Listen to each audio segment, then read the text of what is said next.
Well, Stephanie, thank you for that wonderful introduction. Welcome to the White House. It is great to see so many familiar faces, people who I've not only worked with, but who've become friends over the years. And I want to welcome all of our newly elected mayors as well. Congratulations. The rest of you, keep hazing to the minimum.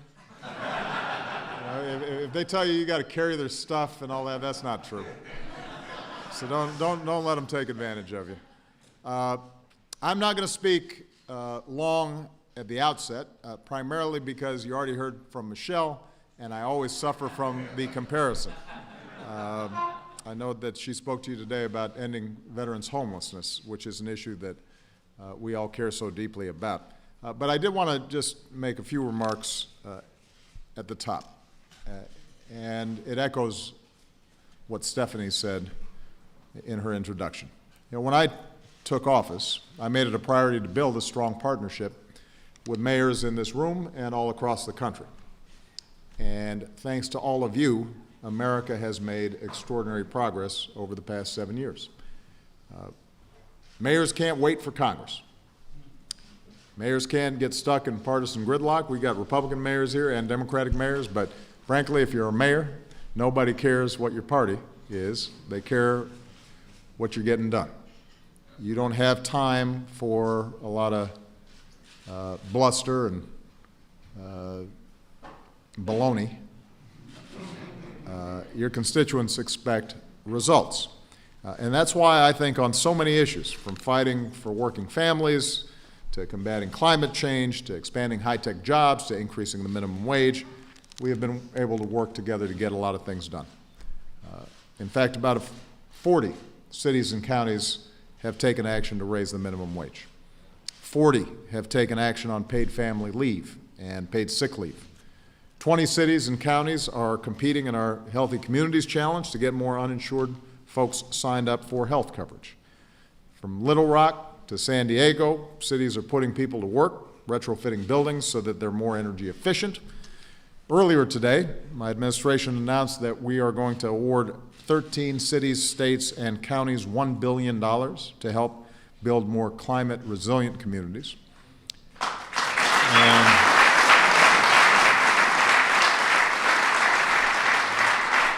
And you know, unlike sometimes government officials at other levels, mayors understand that the services and the effectiveness of local governments and government generally is something that we can't take for granted, that we have to work for and fight for and invest in every single day. Some of you know I was in Detroit yesterday, but the day before that I was meeting with Mayor Weaver, newly elected in Flint, Michigan, to talk about what has been an inexcusable situation with respect to drinking water there. In last month's bipartisan budget agreement, we secured additional funding to help cities like yours build water infrastructure. And we're going to have that funding available to you by the end of next week. And that includes more than $80 million for the state of Michigan. Our children should not have to be worried about the water that they're drinking in American cities. That's not something that we should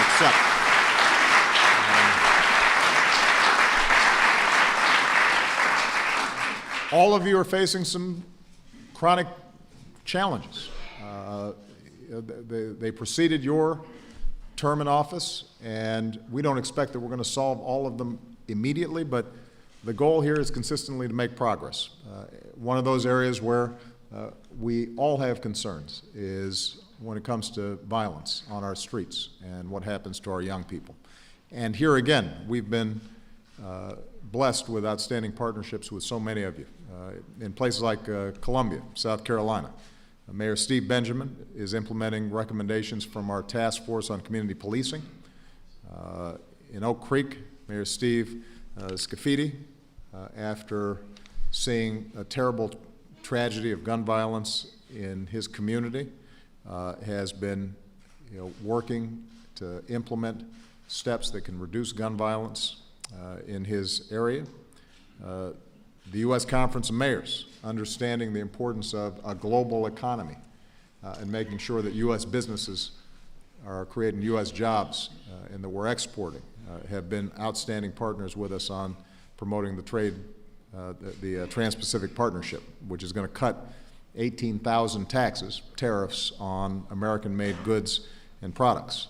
And that means that we're going to be able to sell more to other people. They're already selling to us. We want to make sure that we're out there writing the rules of the road so that American businesses and American jobs are not left behind in one of the most dynamic, fastest growing regions of the world. So many of you have worked together with us on My Brother's Keeper, and recognizing that we are going to have stronger cities, stronger states, and a stronger country if we make sure that every young person, particularly so many of our young men, are steered away from crime and away from prison and are getting the skills they need to live out productive lives.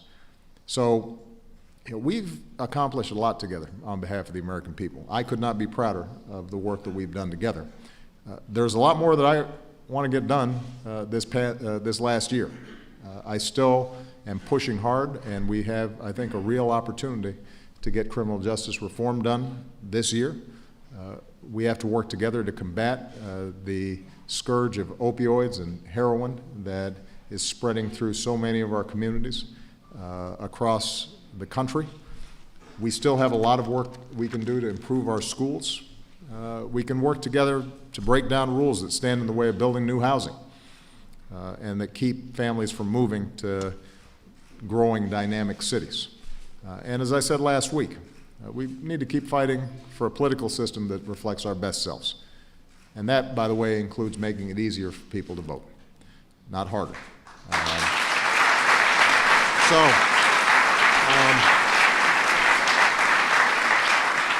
Bottom line is all of you are doing outstanding work.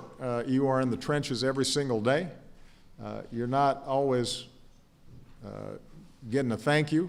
Instead, you're getting, why didn't you get that done? Or if you got it done, why didn't you get it done earlier?